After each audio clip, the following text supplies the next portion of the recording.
പദ്യം മുതൽ വായിച്ചു തുടങ്ങാം. രാമൻ്റെ രണ്ടാമത്തെ ചോദ്യത്തിനുള്ള ഉത്തരമാണ് വസിഷ്ഠ മഹർഷി പറയാൻ പോകുന്നത്.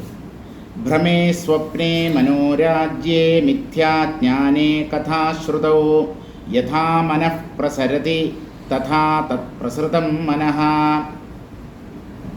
ഈ വിപശ്ചിത്തിൻ്റെ മനസ്സ് എങ്ങനെയാണ് പ്രസരിച്ചത്, വ്യാപിച്ചത്? മനസ്സ് വ്യാപിക്കുക എന്ന് പറഞ്ഞാൽ ഓരോന്ന് സങ്കല്പിച്ചു കൂട്ടുക,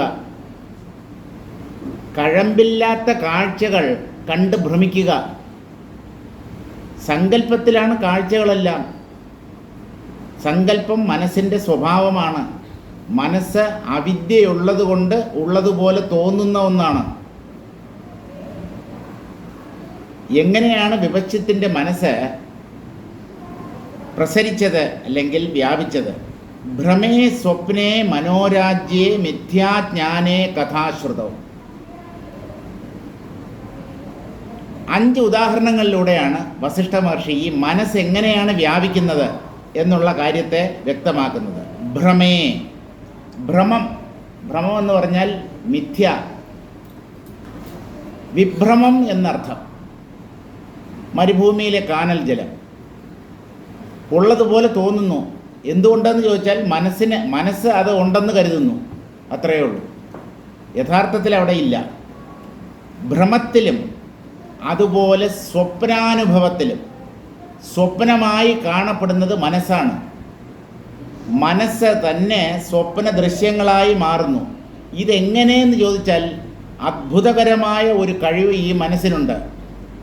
അത് ഏത് രൂപവും കൈക്കൊള്ളും.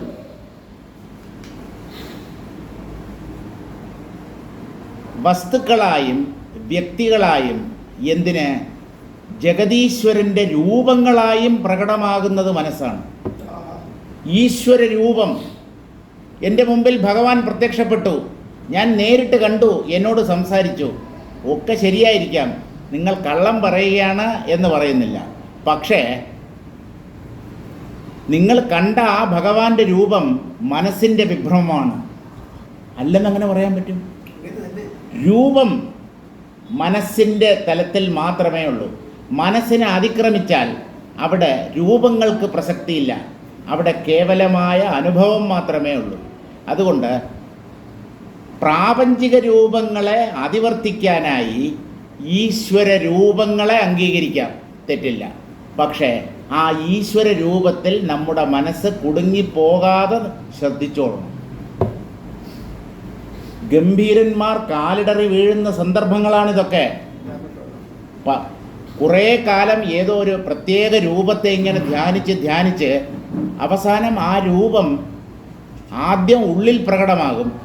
കുറച്ചുകൂടെ ഏകാഗ്രത, തീവ്രതയുണ്ടാകുമ്പോൾ, സങ്കല്പദാർഢ്യമുണ്ടാകുമ്പോൾ ആ രൂപം പുറത്തെന്ന പോലെ പ്രകാശിക്കും. നമ്മുടെ ചോദ്യങ്ങൾക്ക് മറുപടി പറയും, എല്ലാം കൃത്യമായ മറുപടിയായിരിക്കും. പക്ഷേ തൻ്റെ മനസ്സാണ് ആ രൂപമായി പ്രകടമാകുന്നത് എന്ന് ഈ സാധകൻ അറിയുന്നില്ല. അതുകൊണ്ട് നമ്മുടെ ലക്ഷ്യം രൂപങ്ങളെ ഭജിക്കുന്നതല്ല, രൂപങ്ങളെ ആരാധിക്കുന്നതുമല്ല, രൂപങ്ങളെ സാക്ഷാത്കരിക്കുന്നതുമല്ല. നമുക്ക് വേണ്ടത് രൂപങ്ങളെ അതിവർത്തിച്ചിട്ടുള്ള കേവലമായ ശുദ്ധമായ അനുഭവം. അത് തന്നെയാണ് കറതീർന്ന ആനന്ദം എന്നതുകൊണ്ടും ഉദ്ദേശിക്കുന്നത്. അപ്പോൾ രൂപങ്ങൾ മനസ്സിൻ്റെ ഏകാഗ്രതയ്ക്ക് വേണ്ടി മാത്രം അംഗീകരിക്കപ്പെടേണ്ടവയാണ്. മനസ്സ് ഏകാഗ്രപ്പെട്ട് കഴിഞ്ഞാൽ പതുക്കെ ആ രൂപത്തെ പുറന്തള്ളാൻ ശ്രമിക്കണം. അപ്പോൾ ഏകാഗ്രപ്പെട്ട മനസ്സ് ബോധതത്വത്തിൽ ലയിച്ചു ചേരും. അപ്പോഴാണ് ആത്മാനുഭവം ഒരാൾക്ക് ലഭിക്കുന്നത്.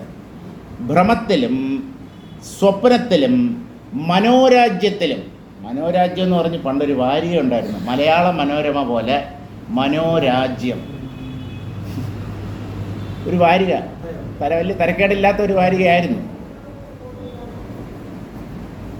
മനോരാജ്യം എന്ന് പറഞ്ഞാൽ സങ്കല്പം. മനസ്സിലിങ്ങനെ വേണ്ടാത്ത കാര്യങ്ങൾ ഇങ്ങനെ ചിന്തിക്കുക, മനസ്സിനെ കയറൂരി വിടുക. മനസ്സിനെ കയറൂരി വിട്ടാൽ എന്ത് സംഭവിക്കുമെന്ന് ചോദിച്ചു കഴിഞ്ഞാൽ അത് എന്തൊക്കെയോ ചിന്തിച്ചു കൂട്ടും. എന്തൊക്കെയോ ഉള്ളിൽ ഇങ്ങനെ പൊന്തി മറയും. അതിനെയാണ് മനോരാജ്യം എന്ന് പറയുന്നത്.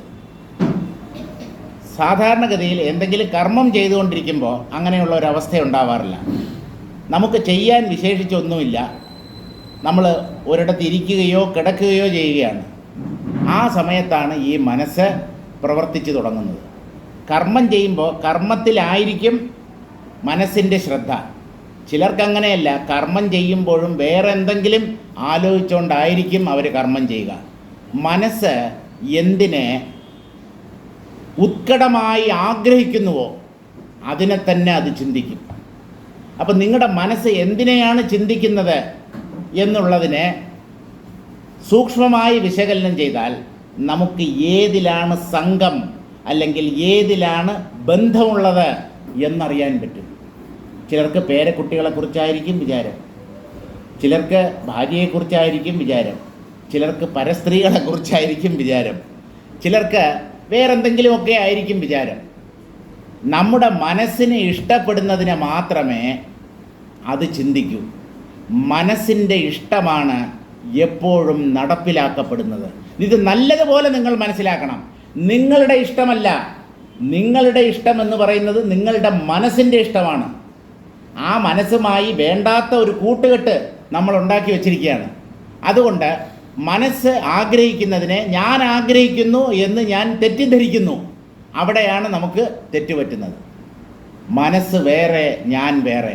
നീ എന്ത് വേണമെങ്കിലും ആഗ്രഹിച്ചോ, ഏതിൻ്റെ പുറകിൽ വേണമെങ്കിലും പൊയ്ക്കോ. ഞാൻ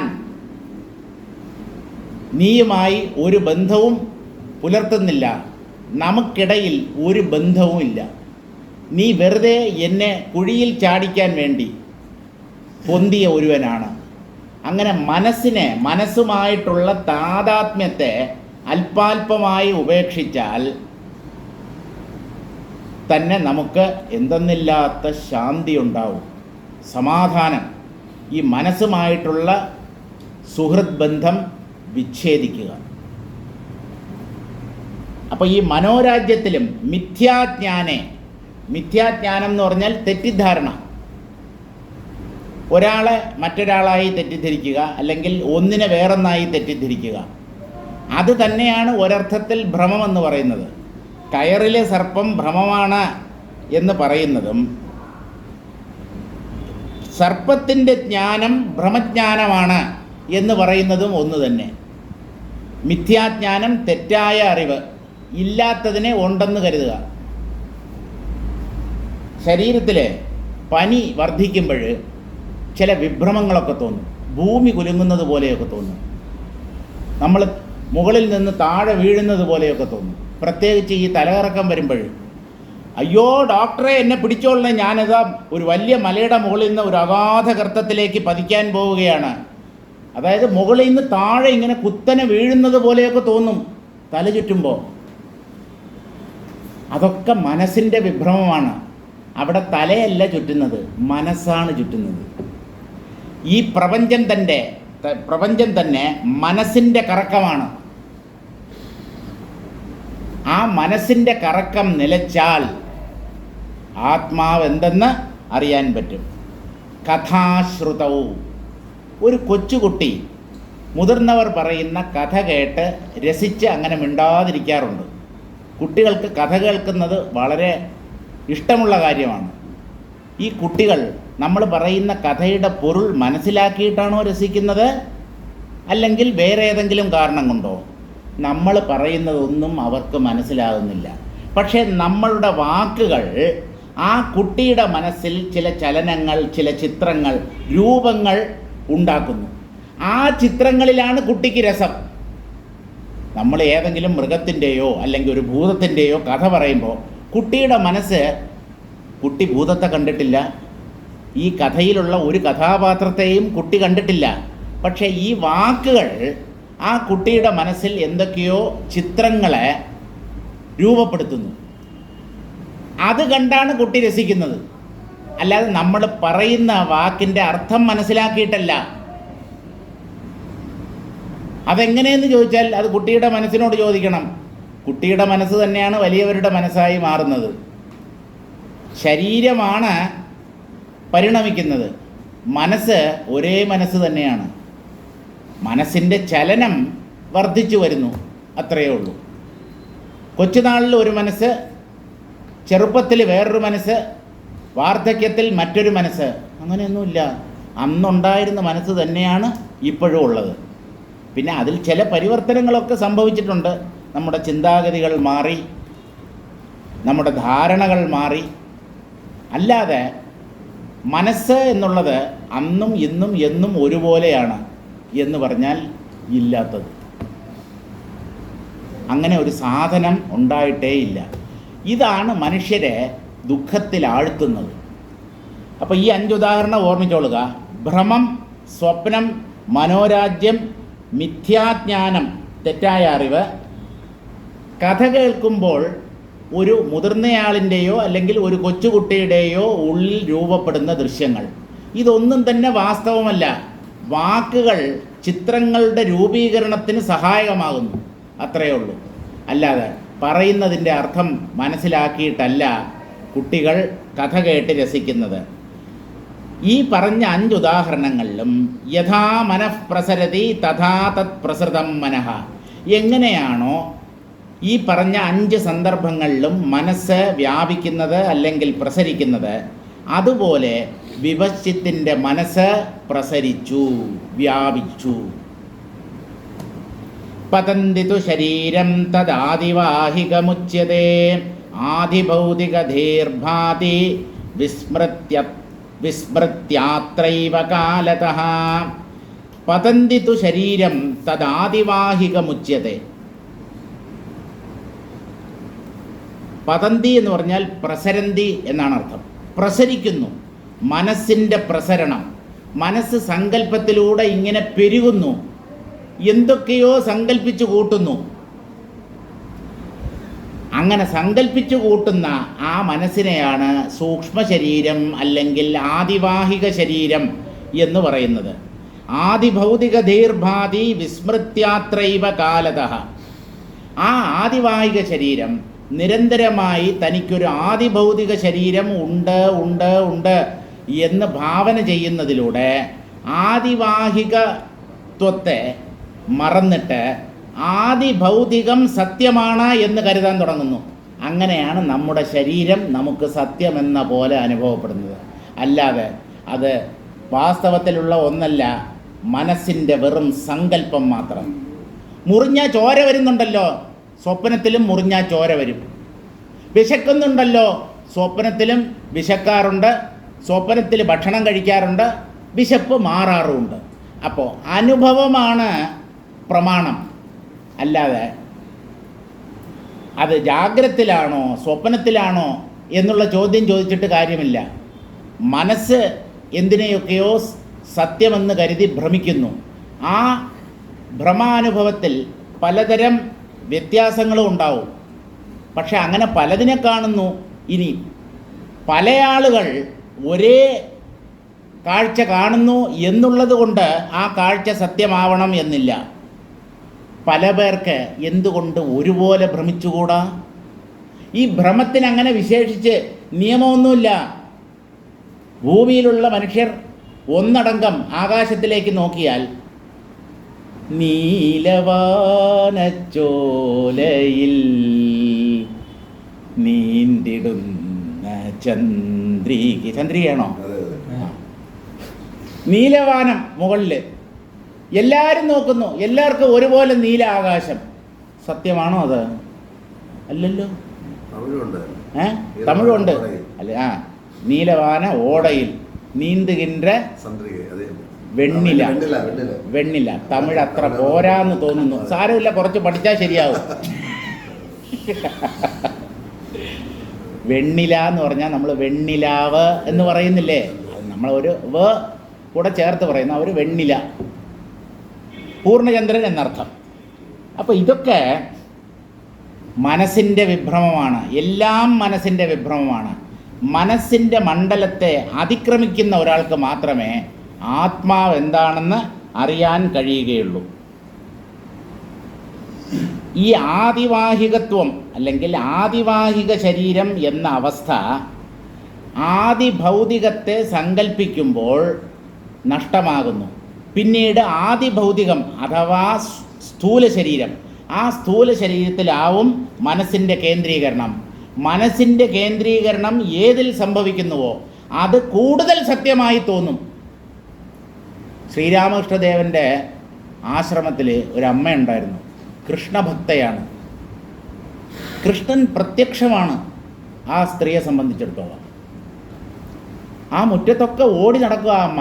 കൃഷ്ണ, ഈ വയസ്സുകാലത്ത് എന്നെ ഇട്ട് ഓടിക്കല്ലേ, എനിക്ക് ഓടാൻ വയ്യ, അവിടെ പോലെ ആ മണ്ണൊന്നും എടുത്ത് വായിലിടല്ലേ എന്ന് പറഞ്ഞിട്ട് ശരിക്കും ഒരു കുട്ടി ഓടി നടക്കുന്നത് പോലെ.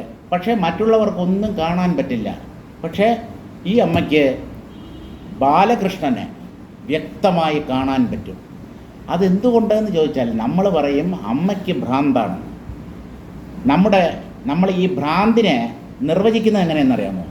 കൂടുതൽ ആളുകൾ എന്തിനെ കാണുന്നുവോ അത് സത്യം, ചിലർ മാത്രം കാണുന്നത് ഭ്രമം, അവന് ഭ്രാന്ത് എന്നാണ് നമ്മൾ പറയുന്നത്. ഇന്നലെ പറഞ്ഞത് എന്നെക്കൊണ്ട് വീണ്ടും പറയിക്കരുത്. വാസുദേവ മനനം എന്നുള്ള കൃതിയിൽ വാസുദേവ യതീശ്വരൻ പറയുന്നത് ഈ ലോകത്തുള്ളവർ മൊത്തം മുഴുഭ്രാന്തന്മാരാണെന്നാണ്. അത് തന്നെ, നമ്മൾ അവരെ ഭ്രാന്തരെന്ന് വിളിക്കുന്നു, അവർ നമ്മെ ഭ്രാന്തന്മാരെന്ന് വിളിക്കുന്നു. എല്ലാം കണക്ക് തന്നെയാണ്, മൊത്തത്തിൽ ഭ്രാന്താണ്. ഭ്രാന്ത് തെളിഞ്ഞവരെ ആരും ശ്രദ്ധിക്കുന്നുമില്ല, അവരെ പോലും ഭ്രാന്തന്മാരുടെ ഗണത്തിൽപ്പെടുത്തുന്നു. എന്ത് ചെയ്യാൻ പറ്റും? രക്ഷപ്പെടാതെ ഈ സംസാരത്തിൽ കറങ്ങുകയേ നിവൃത്തിയുള്ളൂ. അപ്പോൾ ഈ ആദിവാഹികത്വത്തെ മനസ്സ് പൂർണ്ണമായി വിസ്മരിച്ചിട്ട് എങ്ങനെ കാലക്രമത്തിൽ ആദി ഭൗതികത്തിൽ ശ്രദ്ധ കേന്ദ്രീകരിക്കപ്പെടുമ്പോൾ, ആദിഭൗതികം അല്ലെങ്കിൽ സ്ഥൂല ശരീരം സത്യമാണ് എന്ന് ആവർത്തിച്ച് ചിന്തിക്കുമ്പോൾ ഈ ആദിവാഹികത്വം അല്ലെങ്കിൽ ആ സൂക്ഷ്മ ശരീരം എന്നുള്ള ഭാവം പതുക്കെ പതുക്കെ അഴിഞ്ഞു വീഴുന്നു. പിന്നെ ഈ സ്ഥൂല ശരീരത്തിലാവും ആ വ്യക്തിയുടെ കേന്ദ്രീകരണം. അപ്പോൾ അതായത് സ്ഥൂലമോ സൂക്ഷ്മമോ നിങ്ങളുടെ മനസ്സ് ഏതിൽ ഏകാഗ്രപ്പെടുന്നു? ആത്മാവിൽ ഏകാഗ്രപ്പെടുന്ന മനസ്സ് ആത്മാവിനെ അനുഭവിക്കും. പ്രപഞ്ചത്തിലും ശരീരത്തിലും ഏകാഗ്രപ്പെടുന്ന മനസ്സ് അവയെ സത്യമെന്ന് കരുതും. ഇപ്പം ഇതിൽ ഏതാണ് സത്യമെന്ന് ചോദിച്ചാൽ ആത്മാനുഭവമാണ് സത്യം. കാരണം ആത്മാവിൽ ഏകാഗ്രപ്പെടുന്ന മനസ്സ് സ്വയം കൊഴിഞ്ഞു വീഴുകയാണ് ചെയ്യുന്നത്. മനസ്സ് സ്വയം അഴിഞ്ഞു വീണിട്ട് അതിനപ്പുറമുള്ള തലം പ്രകാശിക്കുമ്പോഴാണ് ഒരാൾക്ക് ആത്മജ്ഞാനം ലഭിക്കുന്നത്.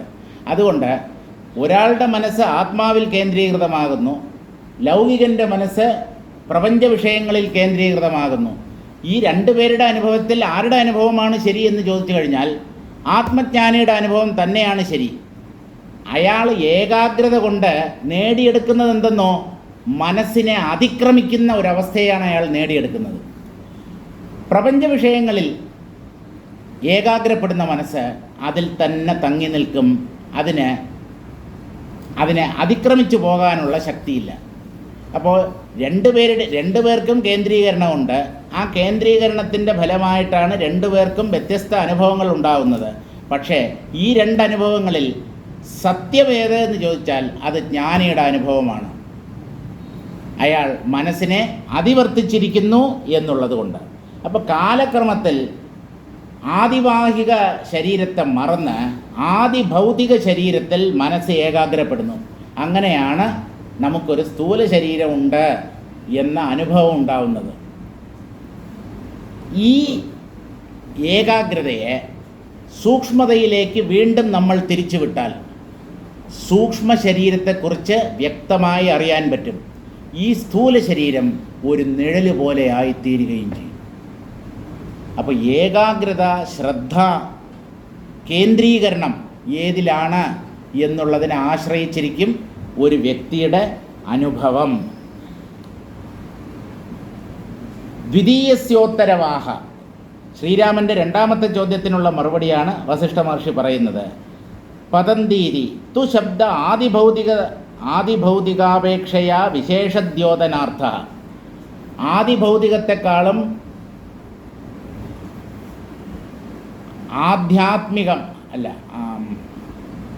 ആദിഭൗതികതയെക്കാളും ആദിവാഹികതയ്ക്കാണ് കൂടുതൽ പ്രാധാന്യം. കാരണം ആദിവാഹികതയിലാണ് ആദിഭൗതികത നിൽക്കുന്നത്.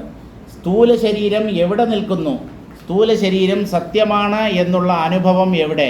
സ്ഥൂല ശരീരത്തിലല്ല, സൂക്ഷ്മരൂപമായ മനസ്സിലാണ് ഇതെൻ്റെ ശരീരം, എനിക്കൊരു ശരീരമുണ്ട് എന്നൊരാൾ അനുഭവിക്കുന്നത്. അതുകൊണ്ട് എല്ലാ സ്ഥൂല അനുഭവങ്ങളുടെയും ആധാരം അല്ലെങ്കിൽ അധിഷ്ഠാനം സൂക്ഷ്മതയിലായിരിക്കും. സൂക്ഷ്മതയിൽ നമ്മൾ ശ്രദ്ധിക്കാത്തത് കൊണ്ട് സൂക്ഷ്മത്തെക്കുറിച്ചുള്ള അറിവുണ്ടാകുന്നില്ല. നമ്മുടെ ശ്രദ്ധ മുഴുവൻ സ്ഥൂല പദാർത്ഥങ്ങളിലായിപ്പോയി. അതുകൊണ്ട് നമുക്ക് പ്രപഞ്ചത്തെ മാത്രമേ അനുഭവിക്കാൻ കഴിയുന്നുള്ളൂ. യസ്മിൻസ്തു ദേഹേ തേ ഭ്രമസ്വപ്ന മനോരാജ്യാദേഹ പതന്തി പ്രസരന്തി തച്ഛരീരം ആദിവാഹികമിത്യർത്ഥഃ. ഏത് ശരീരത്തിലാണോ ഭ്രമവും സ്വപ്നവും മനോരാജ്യം മുതലായ അനുഭവങ്ങളും പ്രസരിക്കുന്നത് അതിനെയാണ് സൂക്ഷ്മ ശരീരം എന്ന് പറയുന്നത്. അങ്ങനെ ഒന്നുണ്ടോ എന്ന് ആരും സംശയിക്കേണ്ട കാര്യമില്ല. അങ്ങനെയൊന്നുണ്ട്. ഞാൻ കാണുന്നില്ലല്ലോ, നിങ്ങൾ കാണുന്നില്ലായിരിക്കാം, പക്ഷെ നിങ്ങളുടെ അനുഭവം അതുണ്ട് എന്നുള്ളതിനുള്ള ഉത്തമ ദൃഷ്ടാന്തമാണ്.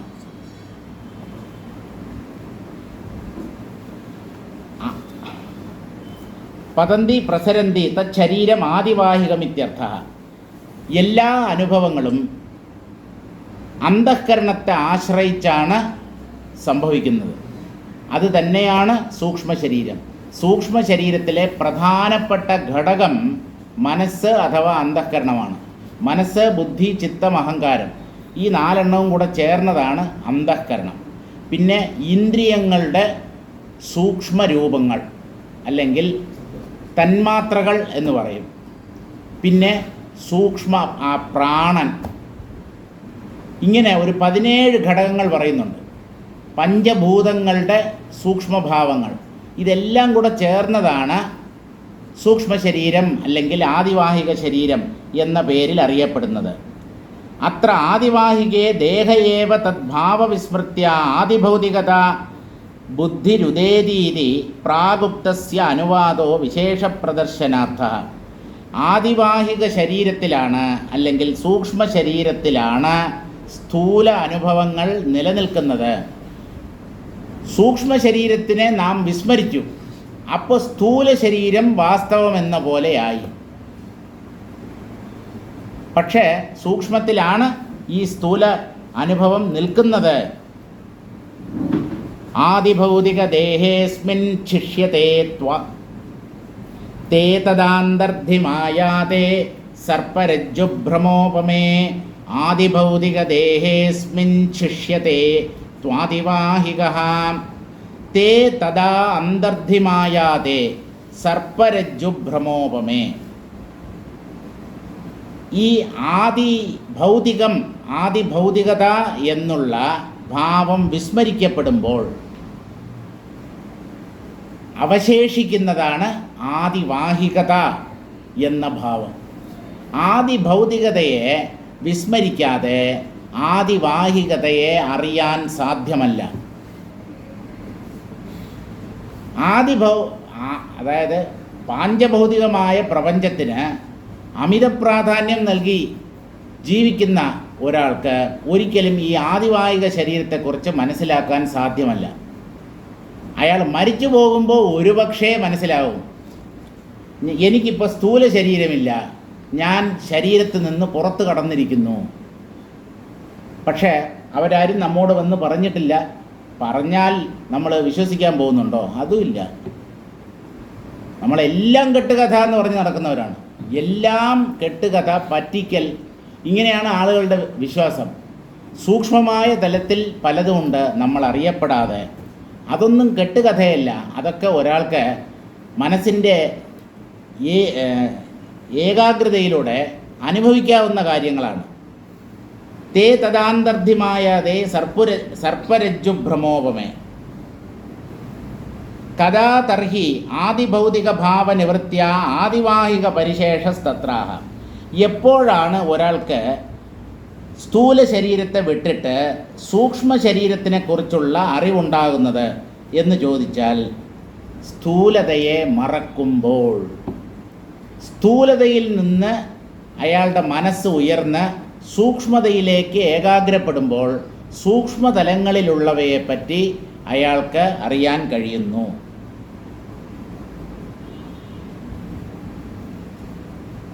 ആദിഭൗതിക ഭാവ നിവൃത്തി എന്ന് പറഞ്ഞാൽ സ്ഥൂല ശരീരം എന്ന ഒന്നിനെ വിസ്മരിക്കാതെ സൂക്ഷ്മ ശരീരം എന്താണെന്ന് നമുക്ക് അനുഭവിക്കാൻ സാധ്യമല്ല.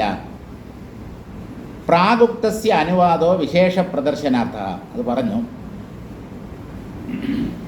തേ ഇതി പദം പൂർവശ്ലോകാന്വയി, അവർ എന്ന് പറഞ്ഞാൽ ആരാണോ സൂക്ഷ്മതയിൽ ശ്രദ്ധിക്കുന്നത് അങ്ങനെയുള്ളവർക്ക്, യോഗിമാർക്ക്, മഹർഷിമാർക്ക് വിചാരേണ ആദിഭൗതിക വിഭ്രമേ അന്തർധിമായാതേ സതി, സൂക്ഷ്മമായ തത്വവിചാരത്തിലൂടെ ഈ ഭൗതിക പ്രപഞ്ചത്തെ ഇല്ല എന്ന് തീരുമാനിച്ച് പ്രപഞ്ചത്തെ അവർ മറക്കുമ്പോൾ ആദിവാഹിക ശരീരത്തെക്കുറിച്ചുള്ള അറിവുണ്ടാകുന്നു. അപ്പോൾ അതുവരെ ഉണ്ടാവില്ല. പ്രപഞ്ചത്തെ മറന്നാൽ മാത്രമേ, പ്രപഞ്ചത്തെ മറക്കുക എന്ന് പറഞ്ഞാൽ ശരീരത്തെ മറക്കുക എന്നർത്ഥം. ഈ രണ്ടും ഒരുമിച്ച് മറക്കപ്പെടുകയും ഒരുമിച്ച് ഓർമ്മിക്കപ്പെടുകയും ചെയ്യുന്നവയാണ്. ശരീരം ഉണ്ടെങ്കിൽ പ്രപഞ്ചാനുഭവം ഉണ്ടാവും, ശരീരാനുഭവം ഇല്ലെങ്കിൽ പ്രപഞ്ചാനുഭവം ഇല്ല. കാരണം ഒരേ മനസ്സ് തന്നെയാണ് ഈ രണ്ട് ഭ്രമങ്ങളെയും ജനിപ്പിക്കുന്നത്. ഇങ്ങനെ തത്വവിചാരത്തിലൂടെ അല്ലെങ്കിൽ മനസ്സിനെ ഏകാഗ്രപ്പെടുത്തുന്നതിലൂടെ ആദിഭൗതികത ഭ്രമമാണ് എന്ന് മനസ്സിലാക്കുമ്പോൾ ആ ഭാവം നീങ്ങി തഥാ ആദിവാഹിക ശിഷ്യത, ആദിവാഹികത അല്ലെങ്കിൽ സൂക്ഷ്മ ശരീരം എന്നുള്ള ഭാവം ബാക്കി നിൽക്കും. അപ്പോൾ അതിനെക്കുറിച്ച് നമുക്കറിയാൻ പറ്റും. ശ്രദ്ധയാണ് ഇതിൽ ഏറ്റവും പ്രധാനം. ആദിവാഹിക യേഷോംഗ നിപുണം പ്രവിചാര്യതാം ചിന്മാത്രവ്യതിരേകേണ യാവതത്രാന്യതസ്തിനോ. അതുകൊണ്ട് രാമ, ഈ ഭൗതിക ശരീരത്തെ അല്ലെങ്കിൽ ബാഹ്യപ്രപഞ്ചത്തെ വിട്ടേക്കൂ നാം. എങ്ങനെ വിടും? അതിനെക്കുറിച്ച് ചിന്തിക്കാതിരിക്കൂ. എങ്ങനെ ചിന്തിക്കാതിരിക്കും? കണ്ണ് തുറക്കുമ്പോൾ രൂപങ്ങളെ കാണുന്നുണ്ട്, കണ്ണടച്ചിരിക്കുമ്പോഴും ചെവിയിലൂടെ ശബ്ദങ്ങൾ കേൾക്കാറുണ്ട്, കാറ്റിലൂടെ ഒഴുകി വരുന്ന ഗന്ധം അതിനെയും നമ്മൾ അനുഭവിക്കുന്നു. ഇപ്പോൾ ഈ പ്രപഞ്ചത്തെ എങ്ങനെയാണ് വിസ്മരിക്കുക? പ്രപഞ്ചത്തിലുള്ള ശ്രദ്ധയെ അന്തർമുഖമാക്കി തീർക്കൂ, പ്രപഞ്ചം വിസ്മരിക്കപ്പെട്ടതിന് തുല്യമാകും. അങ്ങനെ പ്രപഞ്ചത്തെ വിസ്മരിച്ചിട്ടാണ് ജ്ഞാനികൾ അവരുടെ സ്വത്വമായിരിക്കുന്ന ആത്മതത്വത്തെ സാക്ഷാത്കരിച്ചത്. രാമനോട് വസിഷ്ഠ മഹർഷിക്ക് പറയാനുള്ളതാണ് ആദിവാഹിക യേഷോങ്ക, അല്ലയോ കുഞ്ഞെ, ഈ ആദിവാഹിക ശരീരത്തെക്കുറിച്ച് വളരെ ഗാഢമായി വിശകലനം ചെയ്തു നോക്കൂ, ചുഴിഞ്ഞാലോചിക്കൂ. ഈ സൂക്ഷ്മ ശരീരം എന്താണ് എന്നുള്ളതിനെക്കുറിച്ച് വിചാരം ചെയ്യൂ. ചിന്മാത്ര വ്യതിരേകേണ യാവതത്ര അന്യതസ്തിനോ. അപ്പോൾ നിനക്ക് മനസ്സിലാകും ശുദ്ധ ചൈതന്യമല്ലാതെ ഇവിടെ മറ്റൊന്നും ഇല്ല എന്നുള്ള വസ്തുത.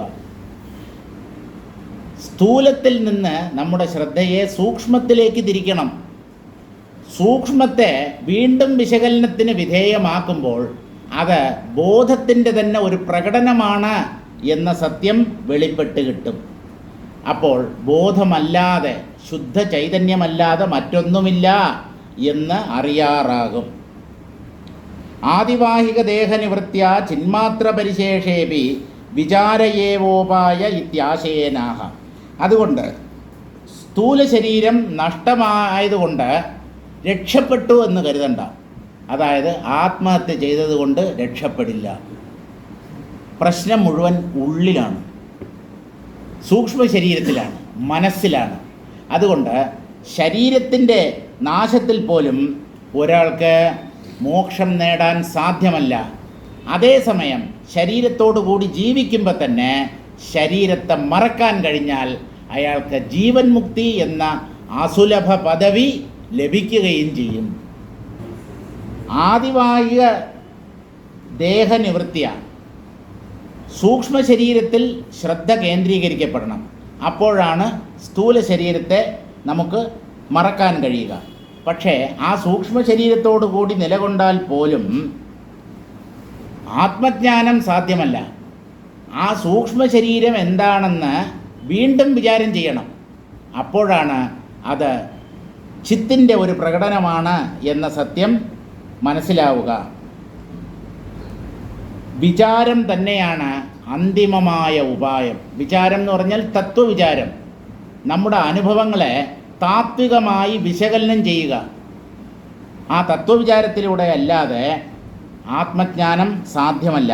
ആദിവാഹിക ഇതി നിപുണം തേജസാ സൗമ്യ ശുങ്കേന സന്മൂലമന്വിച്ഛ ഇതി ശ്രുതിദർശിത തത്വദർശനോപായേന. ഇവിടെ ഒരു ഉപനിഷത്തിൽ നിന്ന് ഉദ്ധരിക്കുകയാണ്. ഛാന്തോഗ്യ ഉപനിഷത്തിലെ 6-ാമത്തെ അധ്യായം. അതിലാണ് ഈ വാക്യം പ്രത്യക്ഷപ്പെടുന്നത്. എന്താണ് അതിൻ്റെ അർത്ഥം? തേജസാ സൗമ്യ ശുങ്കേന സന്മൂലമന്വിച്ഛ. മറ്റു ഉപനിഷത്തുകളിൽ നിന്നും ഈ ഛാന്തോഗ്യോപനിഷത്തിനുള്ള പ്രത്യേകത അല്ലെങ്കിൽ വൈശിഷ്ട്യം എന്താണ് എന്ന് ചോദിച്ചാൽ, മറ്റു ഉപനിഷത്തുകളിലൊക്കെ പഞ്ചഭൂതങ്ങളെക്കുറിച്ചാണ് പ്രതിപാദിക്കുന്നത്. അതുകൊണ്ട് പഞ്ചീകരണം എന്ന പ്രക്രിയയ്ക്ക് പ്രാധാന്യം നൽകുന്നവയാണ് മറ്റു ഉപനിഷത്തുകൾ.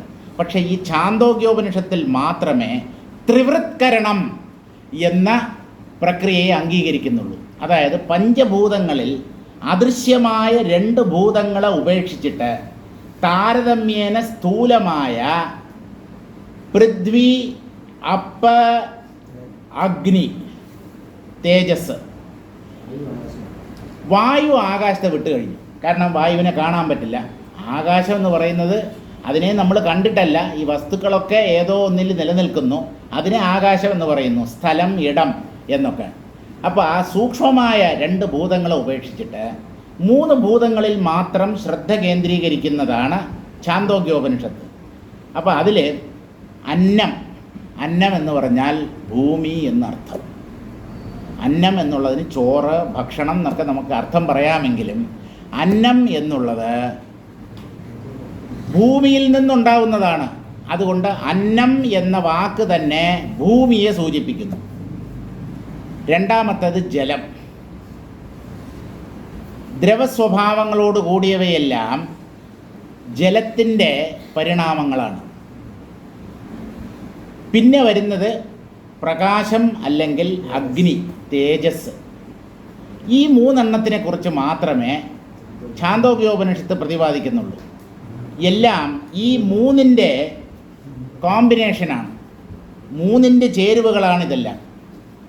മറ്റുള്ളവയിലൊക്കെ പഞ്ചഭൂതങ്ങളുടെ സംഘാതമാണ് ഈ പ്രപഞ്ചപദാർത്ഥങ്ങൾ എന്ന് പറയുമ്പോൾ ഛാന്തോഗ്യോപനിഷത്ത് മാത്രം താരതമ്യേന സ്ഥൂലങ്ങളായ ആദ്യത്തെ 3 ഭൂതങ്ങൾ പൃഥ്വി, അപ്പ, തേജസ് ഇതിനെ മാത്രമേ അംഗീകരിക്കുന്നുള്ളൂ. അതിൽ തേജസ്സിൻ്റെ കാരണം ജലമാണ്. അഗ്നിയുടെ മൂലകാരണം ജലമാണ്. ജലത്തിൻ്റെ മൂലകാരണം ഭൂമിയാണ്. ഇങ്ങനെ പൃഥ്വി, അപ്പ, അഗ്നി അല്ലെങ്കിൽ തേജസ് ആദ്യം പറയപ്പെട്ടവ പിന്നീട് പറയപ്പെട്ടവയുടെ കാരണങ്ങളാണ്. പറഞ്ഞത് മാറിപ്പോയി, തിരിച്ചാണ്. പിന്നീട് പറയപ്പെട്ടവ ആദ്യം പറയപ്പെട്ടവയുടെ കാരണങ്ങളാണ്. അതായത് തേജസ്സിൽ നിന്ന് ജലമുണ്ടായി, ജലത്തിൽ നിന്ന് ഭൂമിയുണ്ടായി. ഞാൻ ബാലകൃഷ്ണൻ നായർ സാറിൻ്റെ വ്യാഖ്യാനം നോക്കിയിട്ടാണ് വന്നത്. തേജോബന്നങ്ങൾ. തേജഹ അപ്പ അന്നം. അപ്പ അന്നം ചേരുമ്പോൾ അബന്നം എന്നാവും സന്ധിയിൽ. തേജോബന്നങ്ങൾ എന്ന് പറഞ്ഞാൽ തേജസ് അഗ്നി, അപ്പ ജലം, അന്നം അഥവാ ഭൂമി. ഈ 3നെയും ക്രമമായി വിശകലനം ചെയ്താൽ ഈ ഓരോന്നും അതിൻ്റെ കാരണത്തിൽ ലയിക്കുന്നതായി കാണാം. നമ്മൾ ചെയ്യേണ്ടത് കാര്യത്തെ കാരണത്തിൽ ലയിപ്പിക്കുക. ഇതാണ് നമ്മൾ ചെയ്യേണ്ടത്.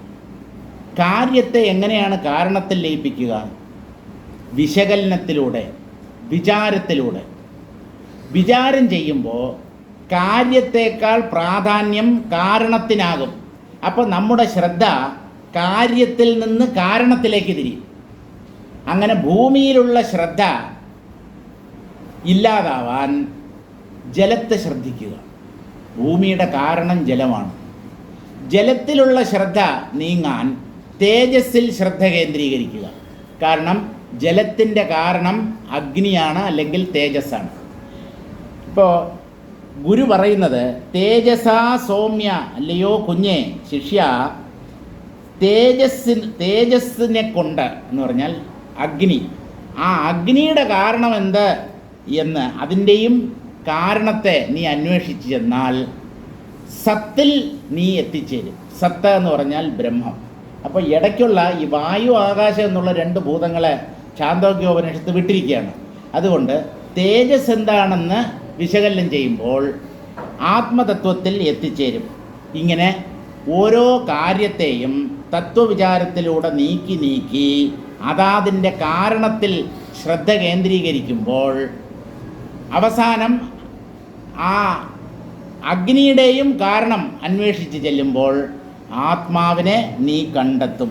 അതാണ് തേജസാ സൗമ്യ ശുങ്കേന സന്മൂലമന്വിച്ച. സത്താണ് എല്ലാറ്റിൻ്റെയും മൂലം, അടിസ്ഥാനം, ആധാരം, അധിഷ്ഠാനം. ആ സത്തില്ലെങ്കിൽ ഈ പറഞ്ഞ മൂന്നുമില്ല. തേജസ്സുമില്ല, അപ്പുമില്ല, അന്നവുമില്ല, അല്ലെങ്കിൽ ഭൂമിയുമില്ല. അതുകൊണ്ട് കാര്യത്തിൽ നിന്ന് പതുക്കെ നിന്റെ ശ്രദ്ധയെ കാരണത്തിലേക്ക് തിരിക്കൂ. അപ്പോൾ എല്ലാറ്റിൻ്റെയും കാരണമായി വർത്തിക്കുന്ന ആത്മാവിനെ നിനക്ക് സാക്ഷാത്കരിക്കാൻ കഴിയും. ദേശാദ്ദേശാന്തരപ്രാപ്തൗ യന്മധ്യേ സംവിദോ വപുഃ ചിന്മാത്രസ്യാസ്യ തദ്രൂപമനന്തസ്യൈകരൂപിണഃ. ഈ പദ്യം എൻ്റെ ഓർമ്മ ശരിയാണെങ്കിൽ 5-മോ 6-മോ ആണ് പ്രത്യക്ഷപ്പെടുന്നത് ഇതേ പുസ്തകത്തിൽ. പല പ്രാവശ്യം ഇതേ ശ്ലോകം വള്ളി പുള്ളി വിസർഗം മാറാതെ വസിഷ്ഠ മഹർഷി പറഞ്ഞിട്ടുണ്ട്.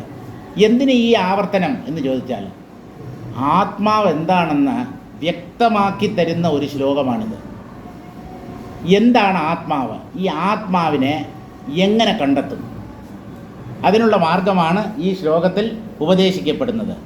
ദേശാദ്ദേശാന്തരപ്രാപ്തൗ യന്മധ്യേ സംവിദോ വപുഃ. നമ്മുടെ ശ്രദ്ധ അല്ലെങ്കിൽ നമ്മുടെ മനസ്സ് ഒരു വസ്തുവിൽ നിന്ന് മറ്റൊരു വസ്തുവിലേക്ക് വ്യതിചലിക്കുമ്പോൾ, മനസ്സ് ഒന്നിനെ വിട്ടിട്ട് മറ്റൊന്നിലേക്ക് ശ്രദ്ധ കേന്ദ്രീകരിക്കുമ്പോൾ, ആദ്യത്തെ വസ്തുവിനെ വിട്ടതിന് ശേഷം രണ്ടാമത്തെ വസ്തുവിനെ പിടിക്കുന്നതിന് ഇടയ്ക്ക് ഒരു ചെറിയ ഗ്യാപ്പുണ്ട്, അതിസൂക്ഷ്മമായ ഒരു ഇടവേളയുണ്ട്. അവിടെ നിങ്ങൾക്ക് ആത്മാവിനെ കണ്ടെത്താമെന്നാണ്. പക്ഷേ ഈ മനസ്സ് നിരന്തരം ചിന്തിച്ചുകൊണ്ടിരിക്കുന്ന ഒന്നാണ്. മാറി മാറി മാറി മാറി അതിൻ്റെ ശ്രദ്ധ പല വിഷയങ്ങളിലേക്ക് പോകും. അതുകൊണ്ട് രണ്ട് ചിന്തകളുടെ ഇടയ്ക്ക് എന്താണുള്ളത് എന്ന് നമുക്ക് അറിയാൻ കഴിയുന്നില്ല. ചിന്തകളുടെ ഇടയ്ക്കുള്ള അകലം വർദ്ധിപ്പിച്ചാൽ അവിടെ നിങ്ങൾക്ക് ആത്മാവിനെ കണ്ടെത്താം. ചിന്തകളുടെ ഇടയ്ക്ക് സ്ഥിതി ചെയ്യുന്ന ഇടയനാണ് ഈ ആത്മാവ്. അതുകൊണ്ടാണ് ശ്രീകൃഷ്ണനെ ഇടയൻ എന്ന് പറയുന്നത്. അദ്ദേഹം കന്നുകാലികളും മേച്ച് കന്നുകാലികൾ, അതുപോലെയുള്ള പശുക്കൾ, പ്രധാനമായിട്ടും പശുക്കളാണല്ലോ, ഗോകുലം പശുക്കളാണ് പ്രധാനം. അതിൽ എരുമയും പോത്തും ആടും ഒന്നുമില്ല. കൃഷ്ണൻ എപ്പോഴും പശുക്കളെയാണ് മേച്ചിട്ടുള്ളത്. ഗോ എന്നുള്ള വാക്കിന് വേദം, അറിവ്, പ്രകാശം എന്നൊക്കെ അർത്ഥമുണ്ട്. പശു എന്നുള്ള അർത്ഥം കൂടാതെ വേറെ അർത്ഥമുണ്ട്.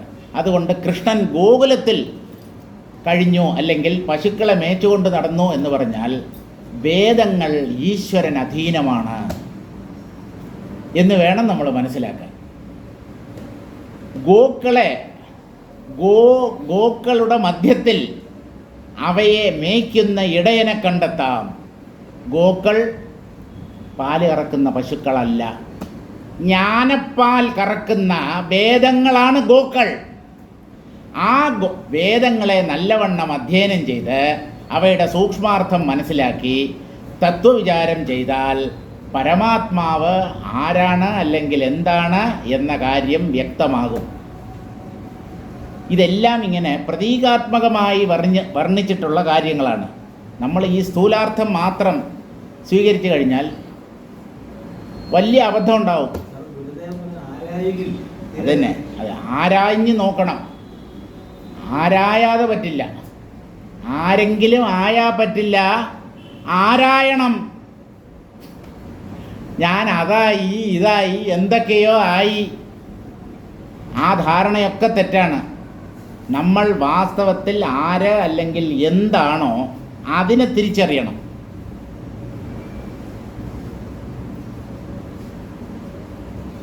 അതുകൊണ്ട് കാര്യകാരണ ചിന്ത തുടരുക. കാര്യം കാരണത്തെ അപേക്ഷിച്ച് സ്ഥൂലമായിരിക്കും. സ്ഥൂലത്തിൽ ദൃഷ്ടി പതിപ്പിക്കാതെ സ്ഥൂലത്തിൻ്റെ കാരണമായിരിക്കുന്ന സൂക്ഷ്മത്തിൽ ശ്രദ്ധ കേന്ദ്രീകരിച്ചാൽ സൂക്ഷ്മതത്വങ്ങളെയും സൂക്ഷ്മതത്വങ്ങളിൽ വെച്ച് അതിസൂക്ഷ്മമായിട്ടുള്ള ആത്മാവിനെയും അറിയാൻ കഴിയും. ഈ ലോകമെന്ന് പറയുന്നത് സ്ഥൂലത മാത്രം നിറഞ്ഞതല്ല. സ്ഥൂലതയുടെ ആധാരമായി വർത്തിക്കുന്നത് സൂക്ഷ്മതയാണ്. ആ സൂക്ഷ്മ തത്വങ്ങളെ മനസ്സിലാക്കണമെങ്കിൽ ശ്രദ്ധ സ്ഥൂലതയിൽ നിന്ന് സൂക്ഷ്മതയിലേക്ക് തിരിയണം. അതുകൊണ്ട് തേജസ സൗമ്യ ശുങ്കേന സന്മൂലമന്വിച്ച, എല്ലാറ്റിൻ്റെയും മൂലമായി തായ്വേരായി വർത്തിക്കുന്നത് സത്സ്വരൂപമായ ബ്രഹ്മമാണ്, ആത്മാവാണ് എന്ന് ശ്രുതി കാണിച്ചു തന്നിട്ടുള്ള തത്വദർശന ഉപായം. തത്വദർശന ഉപായം എന്ന് പറഞ്ഞാൽ തത്വവിചാരം. അതിലൂടെയാണ് ഒരാൾ ആത്മാവിനെ കണ്ടെത്തുക. ആ മാർഗത്തിലൂടെ പോവുക തന്നെ വേണം. ദേശാത് ദേശാന്തരപ്രാപ്തൗ യന്മധ്യേ സംവിദോ വപുഃ ചിന്മാത്രസ്യാസ്യ തദ്രൂപം. ചിത്സ്വരൂപിയായ പരമാത്മാവിൻ്റെ രൂപം ചിന്തകളുടെ ഇടയ്ക്ക് ശ്രദ്ധ കേന്ദ്രീകരിക്കുമ്പോൾ മനസ്സിലാകും. പക്ഷേ ഈ രണ്ട് സങ്കല്പങ്ങളുടെ ഇടയ്ക്ക് നിൽക്കാൻ നമുക്ക് പറ്റുന്നില്ല. മറ്റുള്ളവരുടെ കാര്യത്തിൽ അനാവശ്യമായി ഇടപെടുന്ന കൂട്ടരാണ്. പക്ഷേ നമ്മുടെ മനസ്സിൽ പൊന്തുന്ന അടുത്തടുത്ത രണ്ട് ചിന്തകളുടെ ഇടയ്ക്ക് എന്താണ് എന്ന് കണ്ടെത്താൻ കഴിയുന്നില്ല. കാരണം മനസ്സ് അത്ര കണ്ട് ചഞ്ചലമാണ്, ചപലമാണ്. തുരുതുരാ ചിന്തകൾ നിരന്തരം ഇങ്ങനെ പൊന്തിക്കൊണ്ടേയിരിക്കുന്നു. അപ്പോൾ രണ്ട് ചിന്തകളുടെ ഇടയ്ക്കുള്ള ആ ഇടവെളിയെ എങ്ങനെ അറിയാൻ പറ്റും? നിരന്തരമായ അഭ്യാസത്തിലൂടെ, മനസ്സിൻ്റെ ഏകാഗ്രത പരിശീലിക്കുന്നതിലൂടെ മാത്രമേ ആ ഇടവെളിയെ കണ്ടെത്താൻ കഴിയൂ. ക്വദ്വൈതം ക്വചവാദ്വേഷഃ ക്വരാഗാദിതു കഥ്യതാം സർവം ശിവമനാദ്യന്തം പരോ ബോധ ഇതി സ്മൃതഃ.